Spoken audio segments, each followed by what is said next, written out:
Ku munsi wa kabiri w'ihiganwa ry'umupira w'amaguru mu ntara ya Bujumbura, insamirizi ikaba n'imbonesha kure Burundi bwiza yagendeye komine Isare ku mugwa mukuru w'intara ya Bujumbura, aho hari urukino hagati y'umugwi Waspi na Solidarite FC kuri uyu w'Imana igenekerezo rya 19 Kigarama umwaka wa 2021. Ku mpande zose abakinyi baje batazambaye ku buryo ku munota wa 15 umugwi Solidarite warumaze kuronka igitsindo cahavuye kigomborwa na penalty yahawe umugwi wa Spurs biturutse ku ikosa rya nimero 5 wa Solidarite.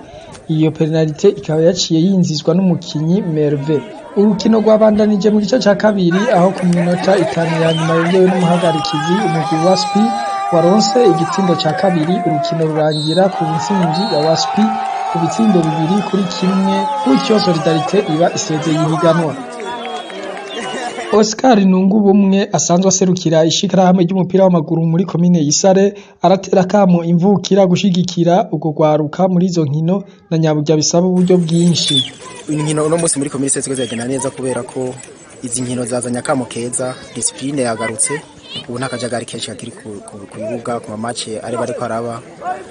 Inkino zose zimaze kuba uko zagiye zirahura mu equipe uko ari zigeze mu eliminatoire zaranzwe n'umutekano ntangere, zirangwa no kumvikana n'urukundo. Hama kuvyerekeye ingorane zo nahuye nta ngorane nyamukuru ziribonekeza, kiretse ibikoresho twahawe byahuye n'imvura bitera ntikimeze neza, ziriko zirahera. Yindi ngorane nyamukuru yigeze yabonekeye nuko nka tere ya komine Isare ihagaze iri kure cyane y'amazone nka Nyambuyi na zone Benga. Ingorane y'ikibuga kuba dufite ikibuga kimwe naco nyene ingorane ikomeye cyane kugira ngo umupira ushobore gukinirwa hose, ariko turiko turaraba mu bizokwirwa tugiye hamwe n'intwaro bose tukaza turagira ku bibuga uko bingana kose mu mazone tukabikorera ko izoba karusho.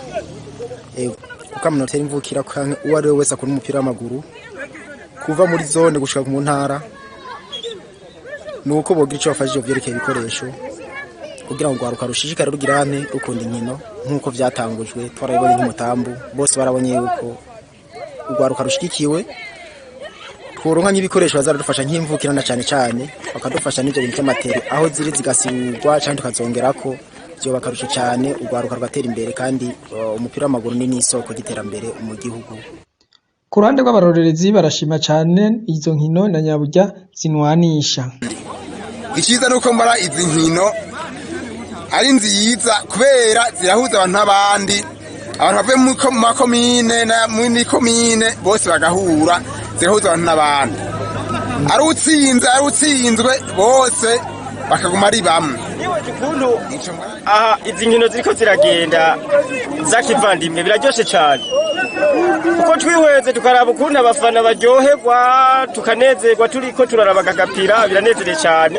Ni nkuko twovuga nk'uyu mugwa mukuru w'intara yacu ya Bujumbura, n'igihe ho kwama haba inkino nyinshi cyane iki kibuga kikavaho gatera imbere neza, bawitabira ko inkino cyane kugira ngo natwe abafana uko tuzogenda tubona kwegera imbere natwe dusanga twateye imbere cyane kuri uyu mugwa mukuru w'intara yacu ya Bujumbura. Turavye nkaha iyi stade yacu barakwiye kuyiteza imbere kugira ngo bakayitwubakira bikaba neza, byo tunezera cyane.